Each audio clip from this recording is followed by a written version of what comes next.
Bonjour à tous, alors on continue avec les corrections d'exercices sur les suites. Donc là, on avait le 15, le 16 et dans le 18, les questions de 5 et 6. Voilà. Donc essentiellement, l'objectif de ces exercices, c'est d'étudier le sens de variation d'une suite en utilisant essentiellement la méthode 1, donc celle avec un plus 1 moins un, et éventuellement, on va commencer à voir aussi la méthode 2, c'est-à-dire avec un plus 1 sur un, dans le cas où la suite serait positive, enfin tous les termes donc positifs, euh, pour toute la suite, et que la méthode 1 n'était pas intéressante. Voilà, en gros c'est ça l'idée, et comme je disais, la méthode 3, on la verra peu dans les exercices, donc peut-être ça arrivera, mais en tout cas sur les trois là qu'on va voir, elle n'y sera pas. Donc alors le 15 par exemple, donc alors numéro 15, peut-être écrire plus épais. Donc on vous donnait une suite qui est définie par récurrence, qui n'est pas un problème, puisque je vous ai expliqué que les méthodes 1 et 2, elles fonctionnent sur tout type de suite. La méthode 2, elle a juste le problème du signe des termes de la suite, mais sinon, qu'elle soit par récurrence ou explicitement, il n'y a pas de souci. Donc là, j'ai une suite qui est définie par récurrence. Je vais essayer évidemment la méthode 1, surtout que là, je vais avoir du mal à démontrer que la suite est positive, puisque il y a une récurrence, donc c'est pas évident d'expliquer. Alors des fois, on y arrive quand même, mais souvent, c'est pas évident de savoir quel va être le signe de chaque terme quand elle est définie par récurrence. Donc évidemment, on va s'engouffrer dans la méthode 1, à savoir donc calculer un plus 1 moins un, et après étudier le signe de ce qu'on aura obtenu. Alors, comme je le disais dans le cours, quand elle est définie par récurrence, enfin souvent, en général, c'est ça que je voulais dire, ça va être plus simple puisque un plus 1 est déjà donné dans l'énoncé. Donc là, justement, un plus 1, je vais le remplacer par ce qui est écrit sur la première ligne, là, c'est la définition par récurrence. Donc un moins 1 sur n plus 1. Donc tout ça, c'est un plus 1. Et ensuite, j'enlève un. Voilà.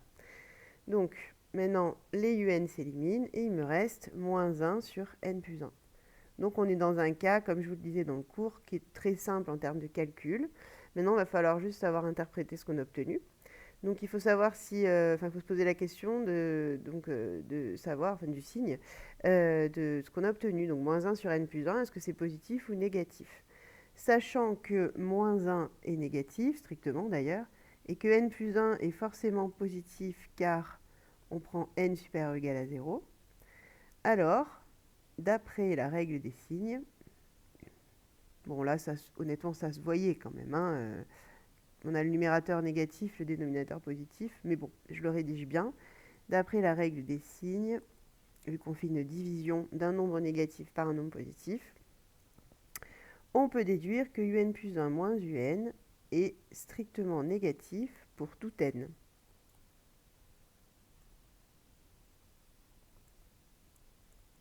Voilà. Et donc, conclusion. Conclusion, la suite un est décroissante. Voilà, donc avec la méthode 1, pas de souci. C'était d'ailleurs pas possible avec la méthode 2 ici. Vous pouvez essayer, mais vous verrez que si vous faites un plus 1 sur un, alors déjà en supposant que tout soit positif, ce qui est loin d'être évident, vous allez avoir un problème après pour interpréter le résultat, puisqu'il va vous rester du un à la fin. Voilà. Donc de toute manière, là, on n'avait pas le choix en termes de méthode. Ensuite, donc le 16. Alors, attendez juste. Oui, c'est ça, 15, 16. Et dans le 18, on avait dit, oui, c'est ça. Ok, oui, donc dans le 16, on en a plein en fait. Allez, on y va. Alors, donc là, en plus, on vous dit bien en utilisant la méthode 1, puisqu'on vous dit d'utiliser le signe de un plus 1 moins un. Donc, bon, on ne réfléchit pas 2 heures, on y va. Donc, on a un égale moins n carré plus 1. Un plus 1 moins un. Alors, on y va. Alors, je rappelle que quand je veux un plus 1 alors que j'avais un, en fait, je remplace n par n plus 1. Donc, mon un plus 1, ici, que je vais mettre en vert, va donner moins n plus 1 au carré plus 1. Ça, c'est mon un plus 1. Voilà. Et j'enlève donc UN. UN, c'est moins n carré plus 1. Donc je fais bien attention au signe, parce que là, on a moins UN, donc moins tout ce qui est dans UN. Donc il y a bien une parenthèse. Et ensuite, je développe tout ça. Alors, identité remarquable. Donc le n plus 1 au carré devient n au carré plus 2n plus 1. Le moins ici qui va se distribuer, donc moins, donc plus n carré, moins plus 1, donc moins 1. J'ai mes 1 qui s'élimine déjà. Ensuite ici, au début, là, j'ai encore une parenthèse, donc je vais distribuer le moins pour enlever la parenthèse. Moins n carré, moins 2n, moins 1, plus n carré. Les n carrés s'éliminent. Il me reste moins 2n, moins 1, qui est une quantité clairement négative, puisque j'ai n qui est positif, mais je le multiplie par un nombre négatif, et moins 1 qui est encore négatif, qui vient se rajouter. Donc voilà, clairement, ça va être négatif. Donc là, j'ai plus qu'à dire n est supérieur ou égal à 0, donc moins 2n moins 1 est négatif pour tout n.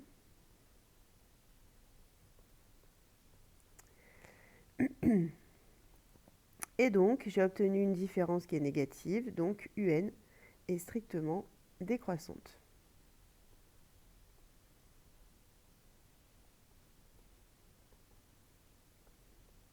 Voilà. Ensuite, le B. Alors B, c'était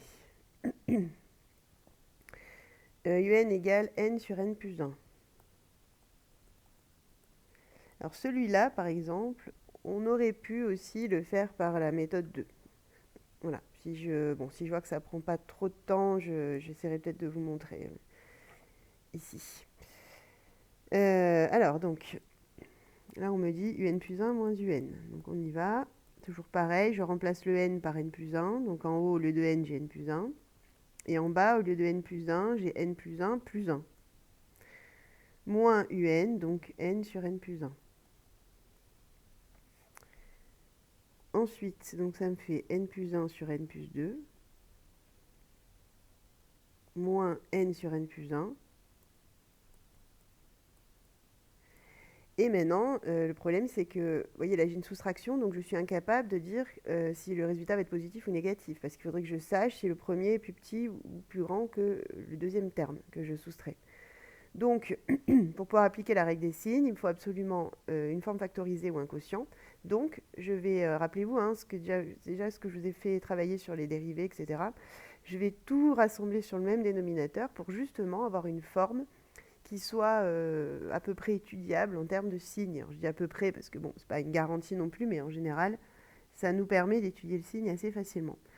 Donc, la première, je la multiplie par n plus 1. En bas, je vais essayer d'avoir comme dénominateur n plus 1 fois n plus 2. Et la deuxième, je la multiplie par n plus 2. Et donc, ça me donne... alors, n plus 1 au carré, donc n carré plus 2n plus 1. Donc ça, c'est la première partie, c'est ça. Moins n carré moins 2n. Voilà, si je développe tout au numérateur, ça donne ça. Divisé par n plus 1, facteur de n plus 2. Alors en bas, on a quelque chose qui est factorisé, donc surtout on ne touche pas, puisque le signe est facile à déterminer. Là, n plus 1 est positif, n plus 2 est positif, donc le tout va être positif, donc surtout on ne touche pas. Au-dessus, j'élimine ce qui s'élimine, et il me reste donc 1 sur n plus 1, facteur de n plus 2. Ce qui est donc quelque chose de positif sans conteste, puisque comme je vous le disais, n plus 1 est strictement positif, n plus 2 est strictement positif, car n est supérieur ou égal à 0. 1 aussi est positif. Donc d'après la règle des signes,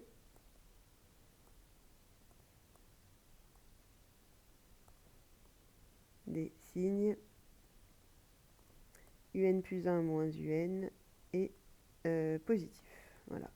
Donc un est strictement croissante. Si vous mettez juste croissante au niveau de la première, ça peut suffire. Mais bon, moi j'ai envie, tant qu'on y est, de vous sensibiliser à la subtilité entre strictement ou pas strictement. Là, on obtient quelque chose qui est strictement positif, ce qui veut dire que ça ne pourra jamais, deux termes consécutifs ne pourront jamais être égaux. Donc il n'y a aucun moment où c'est constant en fait. Donc c'est bien strictement croissant ici. Voilà, donc voilà pour le B. Ensuite, le C. le C. Donc c'était une suite cette fois-ci qui est définie par récurrence. Donc on sait que les calculs devraient être un petit peu plus rapides. Voilà, donc j'ai ça. D'ailleurs, je suis en train de voir que c'est la même que le 15, donc je vais passer. Hein. C'est la même que le numéro 15, hein. Je ne sais pas si vous aviez vu, j'ai pas fait gaffe. Il n'y a que le premier terme qui change, mais ça ne change absolument rien au calcul après derrière, donc elle va être quand même décroissante comme tout à l'heure. Donc voilà, si vous le voulez bien, je passe le C, inutile de vous rajouter des minutes de vidéo. Donc du coup, je passe au D, qui est intéressant parce qu'il est différent. Ah oui, lui aussi, on peut le faire avec la méthode 2. Il faut que je vous montre après la méthode 2, tant que j'y suis. Donc un égale 3 puissance n. Alors si je le fais avec la méthode 1, comme c'est indiqué dans l'exercice, un plus 1 moins un égale donc 3 puissance n plus 1 moins 3 puissance n. Et là, on bloque. Enfin, la plupart des élèves, en tout cas, bloquent. Parce que c'est pas si simple que ça, factoriser. Alors quand on a l'habitude, après, on voit vite comment ça se factorise. Mais là, au début, peut-être que pour certains d'entre vous, c'est pas si simple. Donc je vais vous montrer. Donc quand vous avez quelque chose qui ressemble à ça, c'est-à-dire que j'ai une soustraction de 2 puissances d'un même nombre, je peux factoriser en fait assez facilement, on va le voir, parce que 3 puissance n plus 1, je peux dire que c'est 3 puissance n fois 3 puissance 1. Là, je réécris pareil. C'est la même chose, c'est-à-dire que les puissances s'additionnent. Quand je multiplie deux puissances d'un même nombre, les exposants s'additionnent. Donc je peux aussi les casser et retrouver une multiplication de 2 puissances, ce que j'ai fait là. Et du coup, donc pourquoi c'était intéressant? Parce que je me retrouve avec un facteur commun. Et donc, je peux factoriser par ce facteur commun et mettre 3 puissance n du coup devant au facteur. Et il va me rester le 3 puissance 1, c'est-à-dire 3, moins. Et rappelez-vous, si tout le facteur part devant, c'est qu'il reste un 1, parce qu'en fait, là, c'est comme si j'avais x1. Donc, moins 1. Autrement dit, 2 fois 3 puissance n. Voilà. Et écrit comme ça, c'est très simple, puisque là aussi, je peux avoir la règle des signes. 2 est positif, 3 puissance n est positif, donc c'est positif. Donc là, pas de souci, je le détaille même pas, parce que c'est quand même, je pense, de l'ordre de l'évidence, là. C'est bien positif pour tout n. Donc, j'ai un plus 1 moins un qui est strictement positif pour tout n, et donc un est strictement croissante.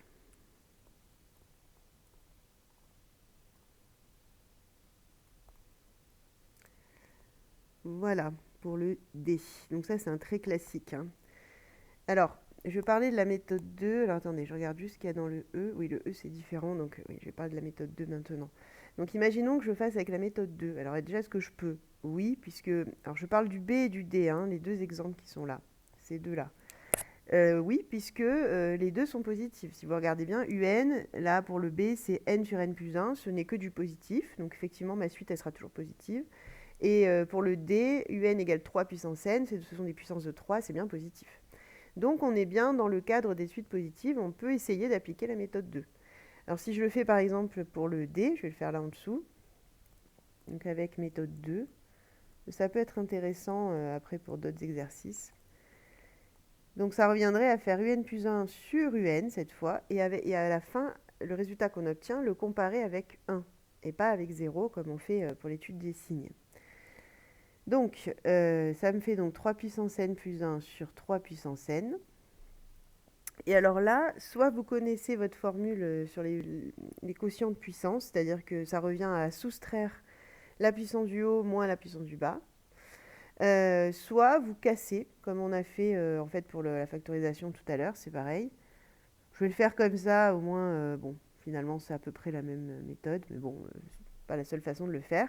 Et donc, si je casse ma puissance n plus 1 en puissance n fois puissance 1, eh ben, j'ai un 3 puissance n en haut et en bas que je peux éliminer. Donc, il me reste 3. Et 3, c'est strictement plus grand que 1. Donc, on déduit que un est strictement croissante. Pas parce que 3 est positif, parce que 3 est plus grand que 1. Si on obtenait par exemple 0,5, on ne pourrait pas dire qu'elle est croissante. Au contraire, elle serait décroissante, même si 0,5 est positif. Il faut que ce soit plus grand que 1 pour être croissant. Voilà, et celui du dessus, si on l'avait fait avec la méthode 2, bon, je vais le faire là, donc avec méthode 2. Alors c'est légèrement plus délicat, hein, les calculs, vous allez voir. Donc un plus 1 sur un. Donc ça nous fait n plus 1 sur n plus 2, ça c'est un plus 1, sur n plus 1. Oui, bon, c'est légèrement plus délicat, mais ça s'arrange bien, hein, on va le voir. Fois. Alors je rappelle que pour diviser deux fractions, donc pour enlever les 4 étages là, il faut transformer en multiplication et on multiplie par l'inverse de celle qui est en bas, au dénominateur. Donc celle du dénominateur devient n plus 1 sur n.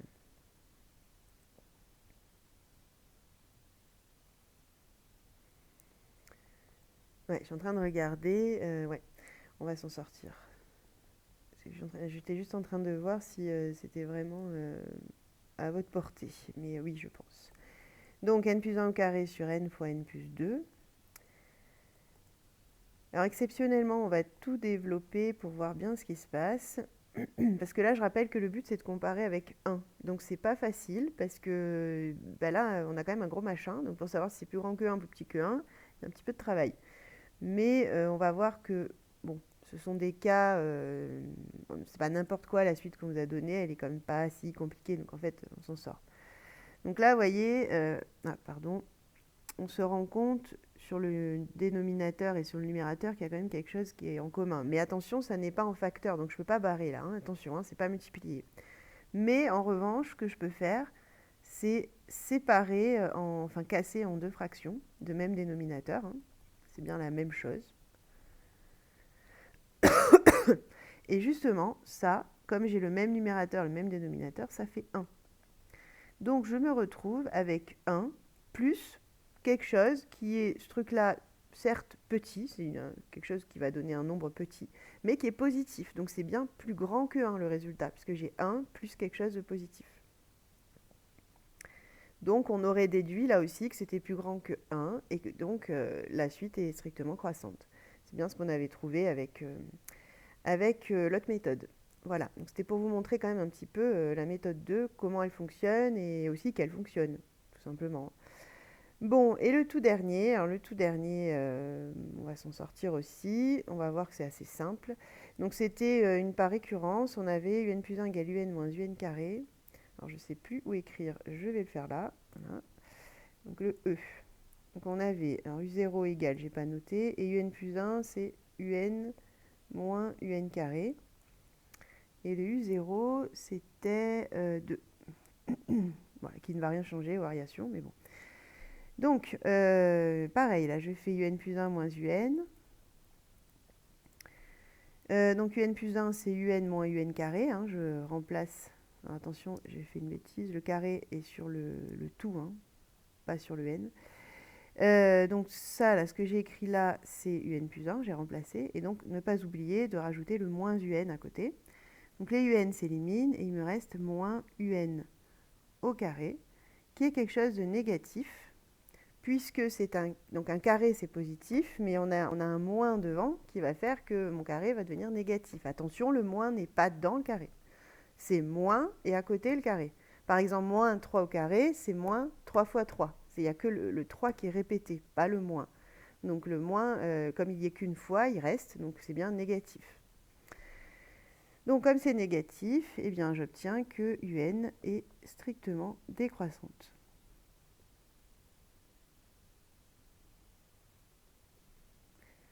Alors d'ailleurs, là, j'ai mis strictement, on n'en sait rien en fait. Bon, oui, on ne sait pas. Donc, parce qu'on n'a pas démontré que finalement, ça faisait jamais 0. Hein. Donc, on va rester sur décroissante. Voilà. Ok, donc voilà pour le numéro 16. Et le 18, c'est un petit peu le même principe, sauf que d'abord, on vous demandait de regarder la calculatrice, ce que vous pouviez conjecturer. Bon, ça, je vous laisse faire. Hein. Sur la calculatrice, j'avais déjà fait.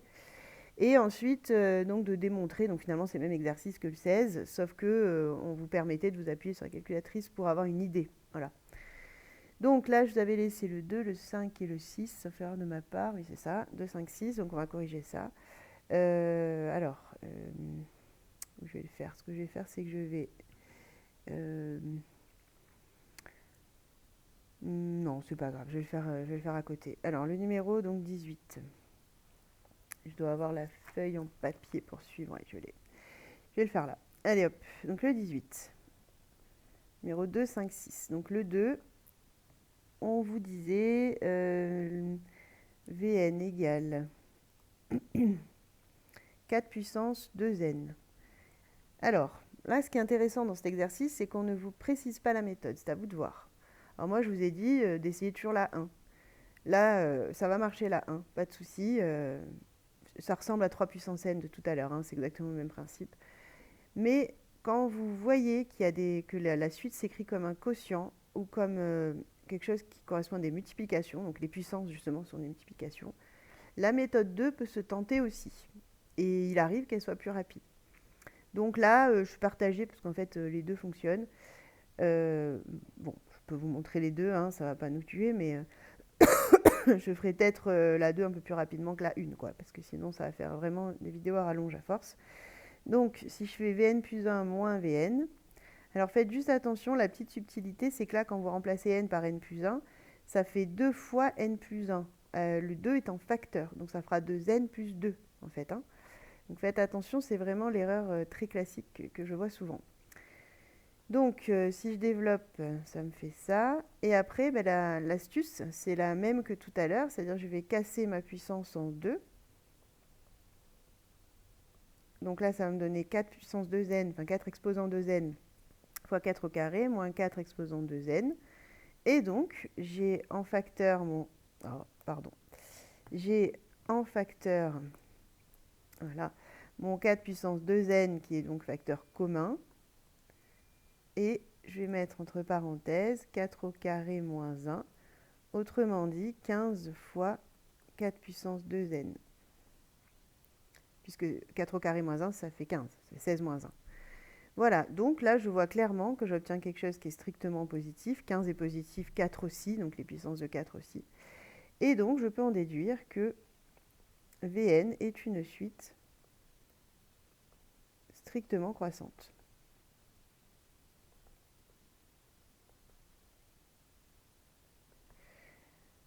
Méthode 2, pour la même suite. C'est intéressant sur ces suites-là, hein, c'est pour ça que j'insiste. Maintenant, méthode 2, je fais Vn plus 1 sur Vn. Donc, je vais avoir le même principe, hein, mais avec un quotient. Donc, même idée, 4 puissance 2n plus 2 sur 4 puissance 2n. Alors, soit vous cassez les puissances, comme on a fait tout à l'heure déjà sur le 3 puissance n, comme on a fait là pour la factorisation.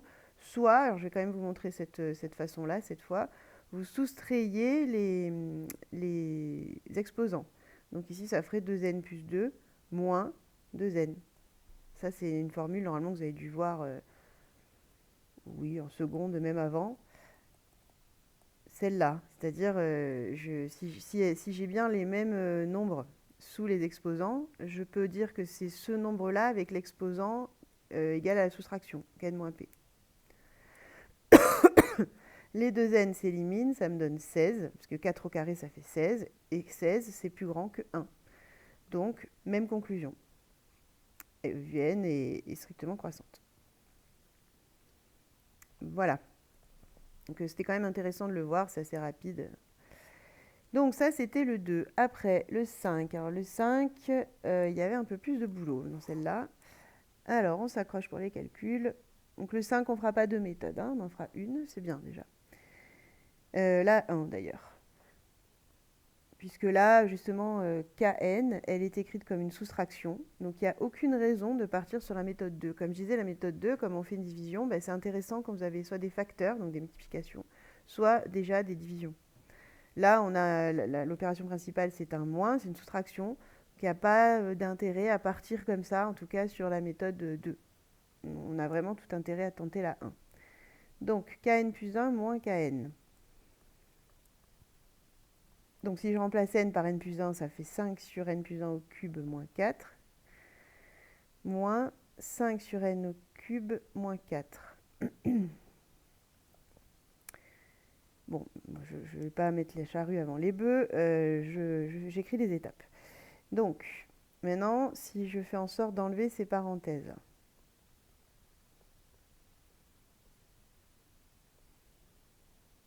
Voilà.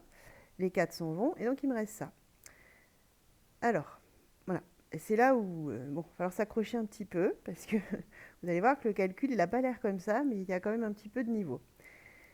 Parce que maintenant, je veux tout mettre sur le même dénominateur. Donc, lui, je vais devoir le multiplier par n plus 1 au cube.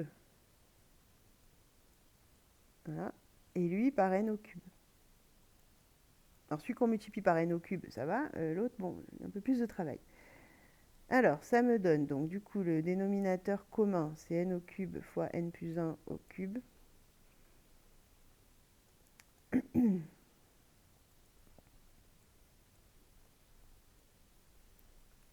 Voilà. Et donc, le problème, c'est que là, il faut développer. Donc, le n plus 1 au cube, je pense qu'il ne vous plaît pas des masses. Alors, je vais le faire à côté.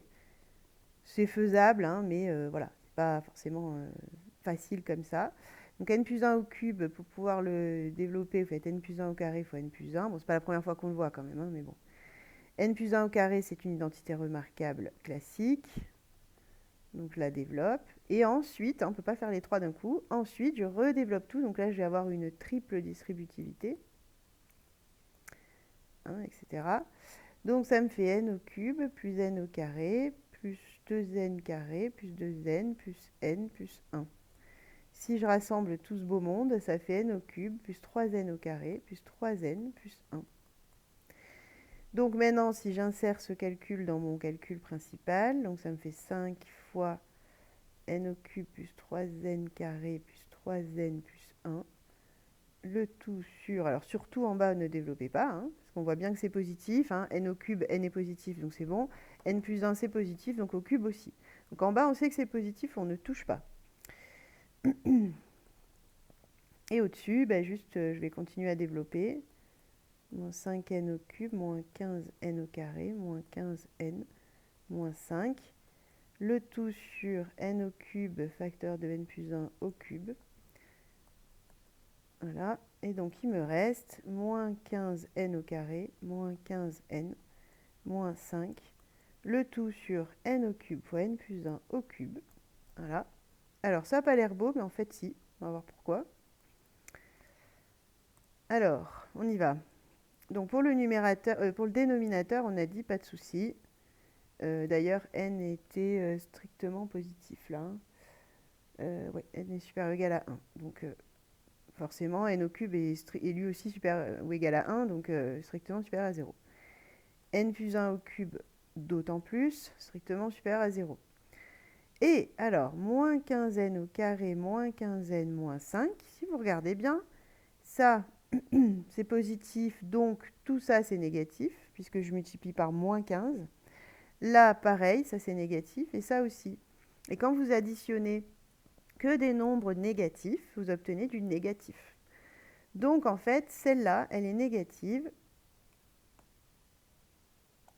car, bon, on va faire simple, hein, on va mettre car n est, lui, strictement positif. Et qu'à chaque fois, je le multiplie par un nombre négatif. Donc, par la règle des signes, enfin, d'après la règle des signes, alors, je vais reprendre une couleur normale, d'après la règle des signes,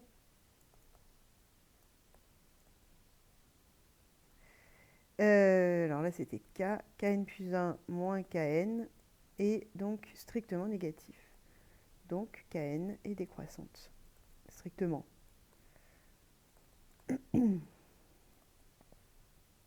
Décroissante. Voilà. Donc là, bon, c'est un exemple costaud. Hein. Il y a un peu de calcul, il faut réfléchir quand même à la fin pour le signe. C'est pas non plus, en tout cas pas courant pour vous. C'est pas très dur en réalité, mais vous n'avez pas l'habitude. Donc voilà, c'est un exemple un peu plus robuste. Donc bah, je vous invite, ceux qui n'ont pas compris peut-être sur la première fois, à réécouter, à refaire, à vous entraîner. Et jusqu'à ce que vous arriviez à peu près à le faire seul, quoi, hein. C'est vraiment l'idée, c'est un bon exercice de calcul littéral et aussi pour ce chapitre en particulier. Et puis ceux qui ont bien réussi dès le départ ou qui ont bien compris ce que j'ai dit, bah, tant mieux. C'est que bon, on est sur la bonne voie en tout cas.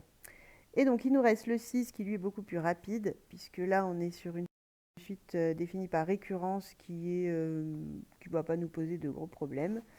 Donc, on avait L0 égale 2 et Ln plus 1 égale Ln moins 1 sur n au carré plus 1.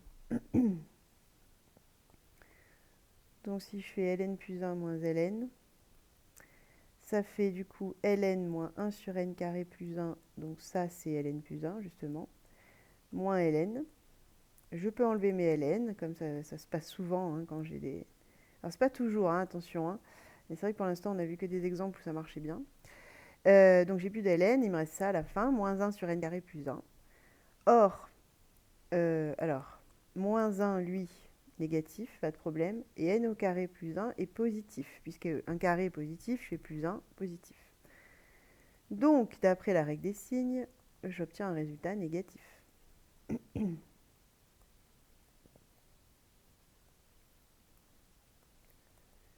Des signes, ln plus 1 moins ln est négatif pour tout n. Conclusion, la suite ln est strictement décroissante.